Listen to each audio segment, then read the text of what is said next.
happened one day near December's end. Two neighbors called on an old friend, and they found his shop so meager and lean, lit gay with 1,000 bows of green. And Conrad was sitting with face ashine, when suddenly he stopped as he stitched a twine.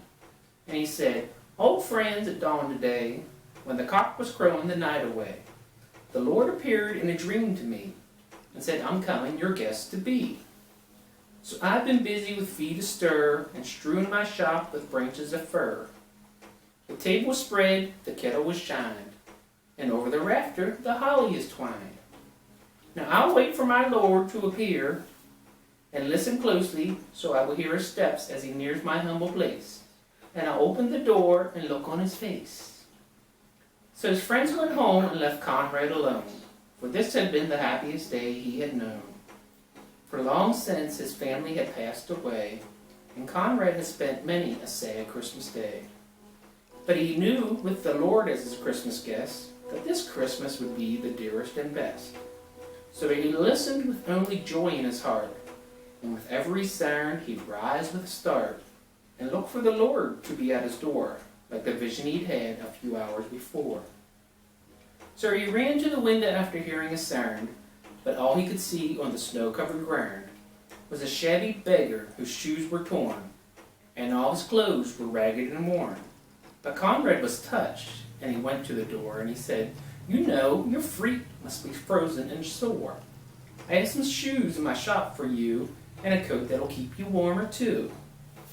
So with grateful heart the man went away, but Conrad noticed the time of day, and wondered what made the Lord so late, and how much longer he'd have to wait. When he heard a knock, he ran to the door, but it was only a stranger once more. A bent old lady with a shawl of black, with a bundle of kindling piled on her back. She asked for only a place to rest, but that was reserved for Conrad's guest. But her voice seemed to plead, "Don't send me away. Let me rest for a while on Christmas Day." So Conrad brewed her a steaming cup, and told her to sit at the table and sup. But after she left, his heart was dismayed, for he saw the hours were slipping away, and he knew the Lord hadn't come as he said he would, and Conrad felt sure he had misunderstood. When out of the silence a voice he heard, "Please help me and tell me where am I?" So again he opened the friendly door and stood disappointed as twice before. It was only a child who had wandered away and was lost from her family on Christmas Day.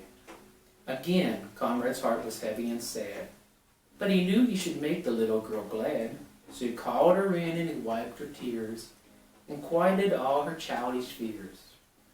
Then he led her back to her home once more, but as he entered his own darkened door, he knew the Lord was not coming today, for the hours of Christmas had passed away.